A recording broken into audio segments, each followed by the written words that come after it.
প্রায় ১৯৩১ খ্রিস্টাব্দে নির্মিত হয়েছে এই হাজীগঞ্জ বড় মসজিদটি। এই মসজিদটিকে চাঁদপুর জেলার সবচেয়ে বড় মসজিদ হিসেবে ধরা হয়। এই মসজিদটির প্রথম উদ্যোক্তা ও প্রতিষ্ঠাতা হাজী আহমদ আলী পাটোয়ারী। মসজিদটি তৈরি করার সময় হাজীগঞ্জ বা এর আশেপাশের কোনো এলাকাতে কোনো ইটভাটা ছিল না। তখন মসজিদটির উদ্যোক্তা সেখানে একটি ইটভাটা তৈরি করেন। তারপর সেখানে ইট তৈরি করে সেই ইট দিয়ে মসজিদটি নির্মাণ করেন।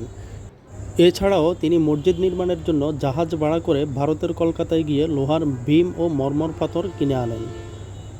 পরবর্তীতে মসজিদটির কাজ ১৯৩৭ খ্রিস্টাব্দের দিকে শেষ হয়। কেবল প্রাচীনের দিক থেকে নয়, আয়তনের দিক দিয়েও এই মসজিদটি উপমহাদেশের অন্যতম সর্ববৃহৎ মসজিদ। এছাড়া জুমাতুল বিদার বৃহত্তম জামাত এই মসজিদে প্রতি বছর অনুষ্ঠিত হয়। এসব কারণে মসজিদটির ঐতিহাসিক ও ধর্মীয় বিশেষ তাৎপর্য রয়েছে। এই বিশাল মসজিদটির রয়েছে ১৮৮ ফুট উচ্চতার একটি মিনার।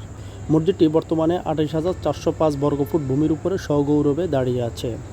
মসজিদটি আহমদ আলী পাটোয়ারী ওয়াকফ এস্টেটের মাধ্যমে পরিচালিত হচ্ছে। মসজিদটি ২ তলা বিশিষ্ট। একটি ২২১ ফুট লম্বা মিনার ও ২টি গম্বুজ রয়েছে।